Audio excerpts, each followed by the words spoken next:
지난 시간에 이어서 이제 오늘 말씀도 에스더 이제 말씀입니다. 에스더 성경은 지난 시간에도 잠깐 서론적으로 말씀을 드렸었는데요. 구약에 나오는 이제 역사서, 이제 여호수아서부터 시작되는 역사서의 마지막 성경이 이제 에스더 성경이죠. 그리고 에스더 성경의 또 역사적인 배경을 보면 에스라 느헤미야 시대와 동일하게 지금 포로로 잡혀가 있는 시대입니다. 그리고 조금 더 자세히 이야기하자면 에스라 느헤미야 사이 정도 시기가 이제 되는 이제 말씀이 되죠. 근데 에스더 성경은 지난 시간에 보았듯이 아주 좀 독특한 성경이라고 그랬습니다. 다른 성경에는 하나님 여호와 또 기도하면서 하나님께 부르짖는 기도의 내용들이 참 많이 나와 있는데 이 에스더 성경에는 하나님 여호와 이런 단어가 단 한 번도 나오지 않는다고 그랬죠. 그리고 역사서임에도 불구하고 놀라운 하나님의 어떤 기적이나 역사가 단 한 번도 나오지 않았습니다. 그렇지만 이스라엘 민족 전체를 몰살의 위기에서 다시 살리시는 어마어마한 역사를 보여주시는 성경이 바로 에스더였습니다. 어떤 방법이었습니까? 모든 사람이 깜짝 놀랍고 두려워할 만한 놀라운 기적의 방법이 아니라 일상의 아주 우연한 방법을 통해서 하나님은 하나님의 계획과 목적을 분명히 이루어가는 것을 우리는 볼 수 있었습니다. 그래서 일상에서 사사로운 사건이라고 보여지는, 또 우리는 그냥 운이라고 여겨지는 이 모든 일들을 하나님은 섭리하셔서 하나님의 구원의 목적과 자기 자녀를 향한 하나님의 뜻을 이룬다는 사실을 우리가 지난 시간에 보게 되었습니다. 자, 오늘 말씀은 이제 에스더 성경의 이제 마지막 부분입니다. 그동안 이 하만이라고 하는 이 페르시아의 두 번째 권력을 가진, 오히려 왕보다도 더 힘이 센 사람일 수도 있습니다. 이 사람이 이스라엘 민족 전체를 아주 몰살시키려고 이제 계획을 세운 것을 우리가 볼 수 있었죠. 그 이유는 이제 모르드게 유다인이었습니다. 자기에게 절하지 않았다는 이유 때문에 모르드게를 죽일 뿐만 아니라 모르드게의 민족 유다인들을 페르시아 전역에서 다 죽이고자 계획을 했습니다. 그렇지만 에스더가 목숨을 걸고 왕 앞에 나가서 지금 이런 일들이 일어나고 있습니다. 하만에 대한 이 나쁜 계획을 이야기했을 때 아수에로 왕의 이야기를 듣고 이제 하만을 이제 벌을 하게 되는데, 하만을 결정적으로 죽이게 되는 장면도 아주 우연한 장면을 목격하면서 왕이 격분을 하게 되죠. 7장 8절에 보게 되면은 이 하만이 이 에스더 의자에 엎드려서 벌벌 떨면서 살려달라고 막 애원을 하는 장면을 왕이 지나가다가 우연히 목격을 해서, 아니 이렇게 나쁜 계획을 세운 것도 모자라서 이 에스더를 추행까지 하다니 당장 죽여라, 이렇게 이제 된 거죠. 그래서 이제 7장까지 내용은 이제 하만이 모르드게를 죽이려고 세운 장대에 자신이 달려서 죽게 되는 내용으로 7장이 마무리됩니다. 근데 8장, 9장에서의 이제 내용이 계속해서 이어지는데요. 7장만 하면 내용이 어느 정도 단락이 되고 이제 끝난 것 같습니다. 그런데 이제 8장, 9장, 10장의 내용이 사실은 더 이제 중요한 내용이죠. 이제 8장, 9장의 내용은 유다인들의, 페르시아에 사는 유다인들의 민족의 운명이 완전히 바뀌는 내용이 아주 상세하게 나옵니다. 이제 8장, 9장은 이제 이런 내용이죠. 하만이 유다인들을 죽이려고, 몰살시키려고 전국에 127도의 인도에서 이제 구스까지라고 하는데 어마어마한 제국에 이 유다인들을 모두 죽여라 라는 왕의 명령을 하만이 도장을 찍어서 이렇게 다 내려보냈는데, 이걸 아주 급하게 이제 취소하는 장면이 나오죠. 그리고 오늘 말씀에서 보았듯이 에스더가 왕에게 고해서 우리의 대적을 오히려 멸하게 해주십시오 해서 이 수도 수산성에 있는 하만과 하만의 세력, 유단을 죽이려고 했던 이 세력을 거꾸로 심판할 뿐만 아니라 페르시아 전역에 있는 사람들 7만 5천 명을 오히려 심판해서 죽이는 내용이 나오게 됩니다. 근데 이 장면을 보게 되면은 좀 지금의 시각으로 볼 때 굉장히 좀 잔인한 장면입니다. 뭐 하만의 뭐 10아들을 어떻게 했다. 또 수산성에 있는 이 하만과 하만의 대적을 500명을 죽이고, 그리고 또 모자라서 300명을 죽이고, 총 800명을 죽인 거죠. 그리고 페르시아 전역에 있는 유다인의 대적 7만 5천 명을 다시 또 죽이는 내용들이 계속해서 나오고 있습니다. 이 장면을 자세히 보여주는 이유가 있습니다. 그냥 하만 죽었다, 위기에서 우리는 해결되었다로 끝날 수도 있지만, 이 하나님께서 다시 응징하시고 심판하시는 이 내용이 좀 지금 시각으로는 굉장히 불편할 수도 있지만 보여주는 이유가 있죠. 이 페르시아 제국이 아무리 강하다 하더라도, 왕의 조서가 아무리 강력한 법령을 가지고 있다 하더라도, 실제로 이 나라를 움직이고 역사를 움직이시는 분은 하나님이라는 것을 아주 강하게 이야기를 하고 있습니다. 결국 하나님이 역사를 주관하시고 통치하시고 하나님이 하나님의 법으로 심판하신다는 것을 보여주고 있는 것이죠. 아무리 제국의 황제가 힘이 강하다 하더라도 세상의 모든 왕 중에 가장 높으신 왕은 바로 하나님이시라는 겁니다. 하나님이 허락하지 아니하시면 어떤 강력한 민족이라도 황제라도 하나님의 백성을 어떻게 할 수 없다는 것을 이야기하고 있죠. 누구도 만질 수도 없고, 또 하나님이 하시고자 하신다면 하나님의 선택한 백성을 하나님이 얼마든지 높일 수 있다는 것을 말씀을 하고 있습니다. 그래서 오늘 말씀을 보면서 우리가 생각하고자 하는 것은, 하나님은 이 역사를 어떻게 통치하시는가, 우리가 두 가지를 한번 생각해 보고자 합니다. 첫 번째는 하나님이 세운 공의로 하나님이 통치하십니다. 오늘 9장 말씀 10절에서 16절까지 말씀을 읽었는데요. 이 말씀에서 가장 자주 반복되는 구절이 하나 나옵니다. 혹시 발견하셨는지 모르겠는데요.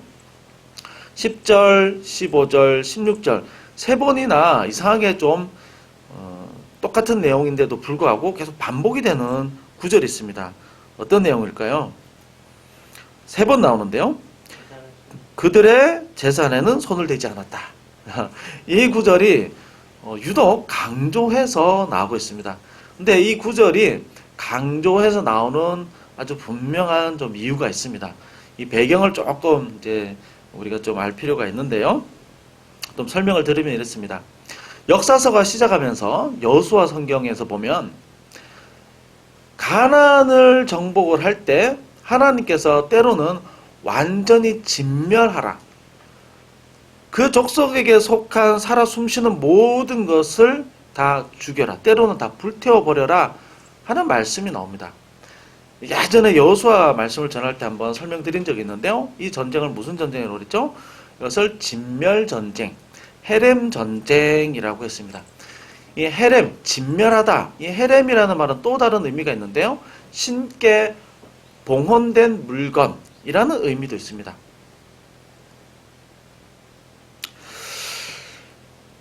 그 여호수아 성경에 보면은 이 문제 때문에 아이성 전쟁에서 아주 큰일 난 것이 한번 있었죠. 계속해서 승리하다가 아이성 전쟁에서는 져버렸습니다. 왜 그랬냐면 하나님께서 진멸해라 한 것에 대해서 아간이라는 사람이 진멸하지 않고 손을 댄 일이 있었죠. 이것 때문에 아이성에서 지게 되는 일이 발생하고 하나님이 아주 진노하시고 아간을 죽입니다. 왜 그러냐면 이 진멸전쟁, 헤렘전쟁, 이 전쟁 수확물인 거죠. 이 전쟁 수확물이라고 하는 것은 누구 거냐면 전쟁에서 이긴 사람들이 나누어 가지라고 하나님이 허락하신 것이 아니었습니다. 가끔 그런 경우도 있었지만 하나님이 특별히 진멸하라고 명령하신 건 뭐냐면 이 전쟁은 100% 완전히 하나님에게 속한 전쟁이기 때문에, 하나님이 진행한 전쟁이기 때문에 이 전쟁에서 이긴 수확물은 전부 다 누구 겁니까? 하나님 겁니다. 그러니까 이 전쟁에서 이긴 모든 수확물은 하나님께 드려진 거죠. 이것은 제2의 제사할 때의 제물과 똑같은 겁니다. 하나님께서 시작하셨고 하나님의 마무리 지으셨기 때문에 여기서 나오는 모든 결과물들은 모두 다 하나님 겁니다. 그래서 때로는 가증하기 때문에 진멸하라 라고 이야기도 하고 때로는 손을 대지 말아라 라고 이야기를 하기도 하는 것이죠. 여기에 손을 대는 것은 신성 모독입니다. 하나님을 모독하는 것입니다. 태우든지 그냥 두든지 해야 되는 거죠. 그래서 구약 성경에 나오는 이 모든 전쟁들, 지금의 시각으로 보기엔 잔인하죠. 이걸 어떻게 봐야 되냐면은 20세기의 관점에서는 도덕이나 윤리의 관점에서 보면 문제가 심각해집니다.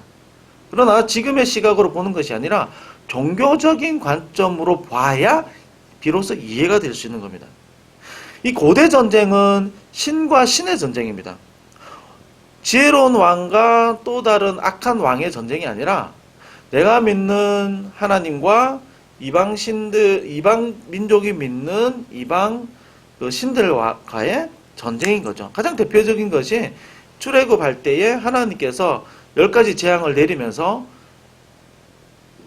애굽 사람들이 섬기는 10가지 신을 심판하신 것과 동일한 겁니다.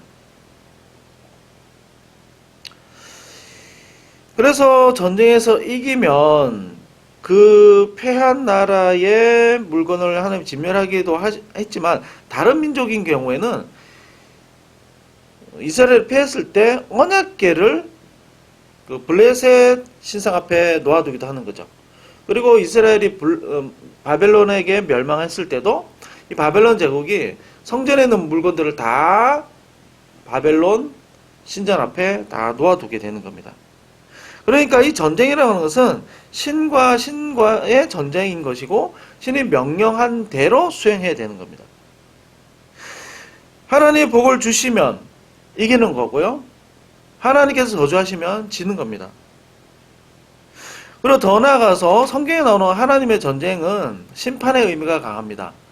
하나님을 대적하고 하나님을 믿지 않는 자들을 하나님은 최종적으로 어떻게 하시는지 미리 보여주시는 것이죠. 이것은 지금 우리에게도 주는 아주 중요한 메시지가 있는 겁니다. 하나님을 믿을 수 있는 기회를 주시지만 하나님은 시간의 어느 순간에 모든 시간이 마무리되는 시점에서 무한한 사랑으로 무한한 기회를 주셨지만 그 기회는 영원하진 않습니다. 어느 순간에 하나님은 하나님의 법으로 잘못을 따지고 잘못에 대한 벌과 심판을 주시고 잘한 것에 대한 상을 주시는 시점이 분명히 옵니다. 그 마지막 시점에서 하나님은 어떻게 벌하시는가? 하나님이 세우신 법으로 어떻게 벌하시는지 보여주는 것이 바로 이 심판의 이야기들인 것이죠. 그래서 에스더 말씀에 나오는 이제 8장 이후에 이 살육하는 것처럼 보이는 것은 무엇이냐면 하나님의 전쟁입니다. 역사서에서 계속 되어 온 하나님의 진멸 전쟁으로 보아야 되는 것이죠. 그래서 이 마지막 장, 역사서의 마지막, 그리고 에스더의 마지막 장은 하나님의 마지막 전쟁인 거죠. 그래서 여호수아 성경, 처음 역사서 시작하는 전쟁과 똑같은 내용이 들어가 있는 겁니다. 이게 단순한 복수가 아닙니다. 하만이 우리를 죽이려고 했으니까 너 한번 당해봐라 라고는 그냥 일반적인 단순한 복수가 아니라 이것은 계속되어 온 하나님의 전쟁인 거죠. 하나님께 속한 전쟁인 겁니다. 그래서 이 여호수아 전쟁과 거의 똑같습니다. 여호수아가 가나안에 들어갈 때 하나님께서 이미 들어가서 얻으라고 허락한 곳은 그 사람들이 이미 두렵게 만들어 놓았습니다. 야, 이스라엘 사람 건들면 안 되겠다. 이거 너무 무섭다. 그래서 그냥 들어가서 얻기만 하면 되는 것이었죠. 그래서 가나안에 들어가기 전에 이미 그들은 두려워 떨었습니다. 여리고 성도 문을 굳게 닫고 있었던 거죠. 그래서 뭐 땅 밟기 이야기를 하는데 땅을 밟아서 뭐 거룩하게 돼 갑자기 무너진 거 그런 게 절대 아니라 이미 여호수아 성경을 보면은 하나님 그냥 들어가서 얻으라고 이미 이겼다고 누누이 말씀을 하셨습니다. 그냥 믿음으로 그것을 받아들이고 하나님 미리 치러 놓으신 전쟁을 그냥 믿음으로 가서 얻기만 하면 되는 것이었습니다. 그래서 상징적으로 보여주는 것이 그냥 한 바퀴 도는 것이었을 뿐이었던 것이죠. 그러니까 적들은 이미 전의를 다 상실하고 싸울 의사가 전혀 없었습니다. 가나안에 들어가기 전에 이미 이긴 거나 마찬가지였던 거죠. 지금도 똑같습니다. 9장 2절에 보게 되면 모든 민족이 그들을 두려워하여 능히 막을 자가 없고 그러니까 하나님의 백성을 심판하려고 하던 자들이 지금 이런 여러 가지 일련의 사건을 통해서 하나님을 믿는 백성들을 이미 두려워했습니다. 그들이 하고자 하는 일을 누구도 막을 수가 없었습니다. 사방에 있는 모든 민족들이 하나님 믿는 백성들을 다 두려워했습니다. 유다인들이 오는 것 자체가 공포였습니다.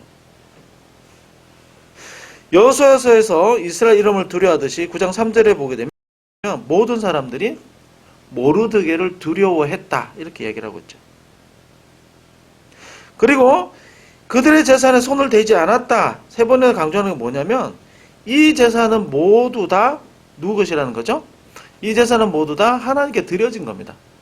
하나님의 수확물, 전쟁 수확물은 하나님께 속한 전쟁으로서 하나님께 바쳐진 헤렘 전쟁에서의 전쟁 수확물과 똑같은 것이라는 거죠. 이 적은 누구입니까? 하만과 하만을 따르는 사람들이었습니다. 그래서 이 역사서의 제일 마지막의 마무리는 이 여호수아 성경과 똑같습니다. 하나님께서 직접 전쟁을 수행하시고 하나님께서 이 전쟁을 다 이기시고 비록 페르시아 제국 안에서 노예로 살고 있지만 포로로 살고 있지만 하나님께서 이 모든 것을 주관하시고 통치하시고 이 전쟁에서 하나님이 승리를 가져다 주셨다는 거죠. 특히 이 하만은 어떤 사람이냐면 아각 사람이라고 그랬죠. 아각 사람은 아말렉 족속이었습니다. 아말렉 족속은 원래 출애굽할 때부터 원수였죠. 광야에서 이스라엘 백성들이 아무런 무장을 하지 않고 전부 민간인 상황인 신분에서 이 아말렉 사람들이 완전 무장을 하고 이스라엘 사람들을 공격을 했던 겁니다.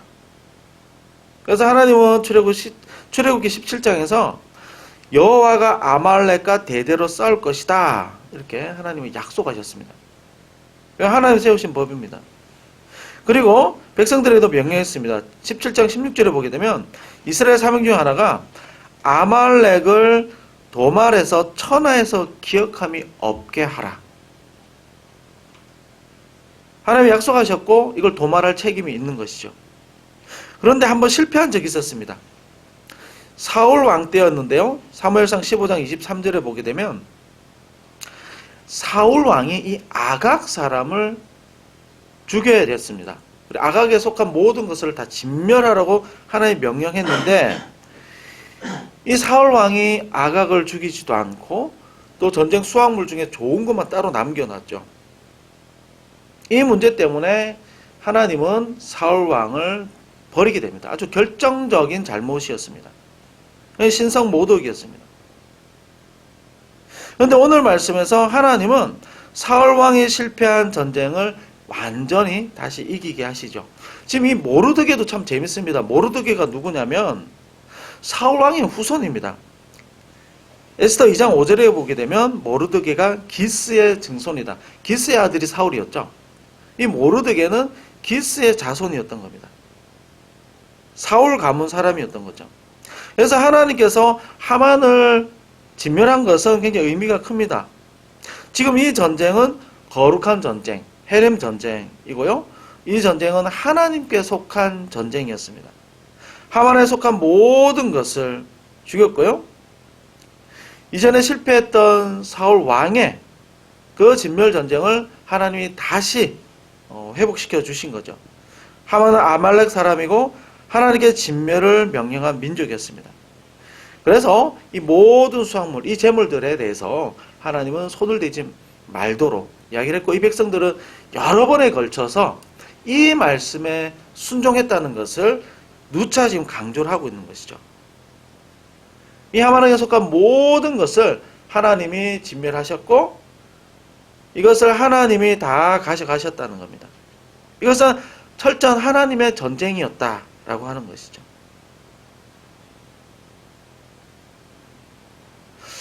하나님은 인정하지 않는 모든 세력을 결국에 하나님은 반드시 멸하시고 하나님 반드시 심판하십니다. 그래서 하나님께서 약속한 말씀이기도 합니다. 세상 세력이, 세상 민족이, 세상 제국이 강해 보인다 할지라도 하나님은 결국 하나님을 대적하는 모든 세력을 하나님께서 하나님의 법으로 진멸하신다는 것을 이 에스더 성경은 그 마무리에서 더 강력하게 이야기를 하고 있는 거죠. 그래서 이 역사의 주인공이 누구입니까? 이 역사의 주인공은 일반 제국이나 황제가 아니라 하나님이라는 사실을 이 에스더 성경은 이 마지막에서 너무나 강력하게 이야기를 하고 있습니다. 하나님은 지금도 살아계신 하나님입니다. 우리가 비록 우리의 죄 문제로 비록 지금 넘어지고 포로로 살고 있지만 하나님 지금도 여전히 살아계셔서 세계 최고의 제국이라고 하는 이 페르시아 제국에 하나님 그 민족을 살리실 뿐만 아니라 이 위기 가운데 건지시고 그 민족을 페르시아에서 가장 높은 민족으로 하나님은 세워주셨다는 겁니다. 때로는 악한 자들이 승리하는 것처럼 보인다 하더라도 그들을 결국 하나님은 멸하신다는 겁니다. 반드시 이기게 하신다는 겁니다. 우리 눈으로 직접 분명하게 보지 못한다 하더라도 그 언젠가 하나님과 영원토록 같이 사는 우리의 영원한 삶의 관점에서 본다면 마지막 때에 하나님은 반드시 하나님의 공의를 보여주시는 겁니다. 반드시 하나님은 심판하십니다. 선택한 백성을 위협하는 모든 세력을 하나님 반드시 심판하십니다. 때로는 우리가 살아가면서 이걸 경험하기도 하십니다. 정말 선택한 그 백성이 위기 가운데 빠져 있고 정말 말씀대로 살려고 노력하고 기도하는 그 백성이 정말 위기 가운데 있을 때 하나님은 반드시 살아계심을 보여주시고 그 위기를 어떻게 극복하게 하시고 그 위기가 어떻게 복으로 바뀌는지 하나님 반드시 경험하게 하십니다. 그래서 하나님이 지금도 살아계셔서 그 선택한 백성을 붙잡으시고 그 백성을 포기하지 아니하시고 그 백성을 어떻게 인도하시는지 하나님 반드시 보여주십니다. 하나님은 약속한 말씀 그대로 하십니다. 자기 백성을 너무나 사랑하시고 지키시되 불꽃 같은 눈동자로 하나님 자기 백성 지키심을 하나님 반드시 알게 하십니다. 그리고 이 세상의 역사를 누가 주관하는지 그리고 이 세상에서 가장 강력한 권력을 가진 존재가 누구인지 하나님 반드시 알게 하십니다. 우리가 믿는 하나님은 이 세상 어떤 통치자보다도 더 강력한 왕이심을 여러분 꼭 고백하시기 바랍니다. 단지 우리가 경험하지 못하고 단지 보지 못했다는 이유로 우리가 와닿지 않을 수도 있지만 성경은 계속해서 그것을 믿을 것을 말씀하고 있습니다. 하나님은 이 만왕의 왕이신 하나님은 우리의 아버지이십니다. 우리를 돌보고 지킨다고 분명히 약속하셨습니다. 말씀하셨습니다. 이 하나님을 정말 믿고 확신하시기 바랍니다. 우리를 돌보시고요. 하나님의 뜻 가운데서 선한 길로 반드시 인도하십니다. 이 엄청난 제국 가운데서 이 민족을 살리신 하나님께서 우리 한 사람, 우리의 한 인생을 돌보지 않겠습니까? 하나님을 정말 굳건하게 믿고 신뢰하시기 바랍니다. 두 번째입니다. 하나님 어떻게 역사를 통치하십니까? 선한 자에게 복을 주시고 악한 자를 진멸하셔서 샬롬으로 통치하십니다. 제가 가끔 말씀을 드리지만 이 선과 악의 기준이 무엇일까요? 우리가 이 땅에 살아가면서 무엇이 선이고 무엇이 악일까요? 이 세대가 점점 이제 발전을 하고 문화가 발전하고 경제가 발전하면서 모든 역사 가운데 있었던 사실이기도 하지만 진리는 점점 상대적인 진리가 되어갑니다. 주관적인 진리가 더 득세를 하는 거죠. 이 사람이 맞다고 하면 주장하면 그것이 선입니다. 저 사람이 그리고 저 특정한 부류의 사람들이 우리에게 불편하고 우리에게 피해를 준다면 악입니다. 이런 각자의 주관적인 경험과 주관적인 판단과 주관적인 결정이 선과 악의 다양한 기준으로 세워지게 됩니다. 지금 이 세상에서요, 어떤 민족이나 동일하게 선과 악이라고 할 수 있는 기준이 세워질 수 있을까요? 과거에는 선이었지만 지금은 악이 된 경우도 많고, 과거에는 악이었지만 지금은 선이 된 경우도 있습니다. 한국에서는 악인데 미국에서는 선인 경우도 있습니다. 또 누가 봐도 악인데 이것이 드러나지 않고 처벌받지 않고 평생 죽을 때까지 들키지 않고 너무 악한데도 떵떵거리고 사는 사람들도 있습니다. 그러나 정말 세상이 공평하려면, 정말 창조가 맞다면, 하나님이 정말 살아계신다면 어떤 시대나 어떤 지역이나 영혼의 문제까지도 심판하고 판결하는 존재가 있어야 되지 않겠습니까? 그래야 공평한 세상 아니겠습니까? 이 세상은 공평합니다. 하나님 만드셨기 때문에 공평합니다. 왜요? 하나님이 살아계시고 하나님이 정한 기준에서 벗어날 때 그것은 악이기 때문이고 그 악에 대해서는 하나님이 반드시 평가하기 때문입니다. 만약에 이런 선과 악에 대한 영원한 판단과 영원한 결정이 없다면 얼마나 세상이 불공평하고 얼마나 억울하게 죽어간 사람들이 많겠습니까? 영혼까지도 판단하는 분이 있어야 합니다. 그래야 공평한 세상인 거죠. 이것을 판결하시는 분이 바로 하나님이십니다. 하나님이 바로 최고의 선이십니다. 이 세상을 시작하게 하시고 지금도 운영하시는 분께서 세운 기준이 바로 선과 악의 기준입니다.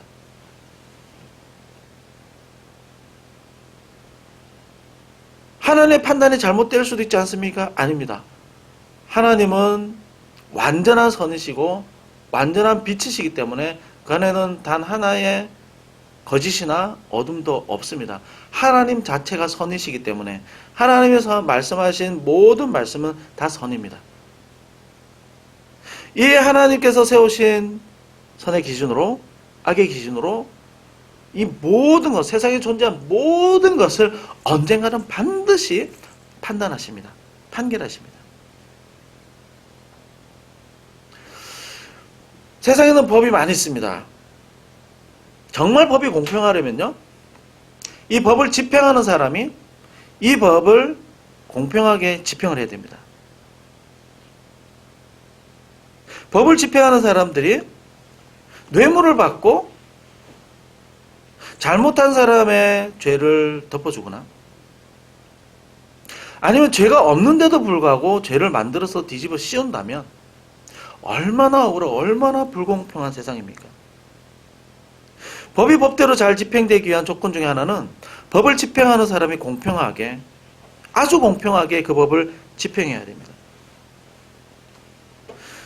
이 세상 공중 권세 잡은 자들이 아직도 우리를 미혹하고 있기 때문에, 그리고 타락의 영향이 아직도 너무나도 강력하기 때문에 법에도 오류가 있지만 법을 집행하는 사람들에게도 많은 오류가 있습니다.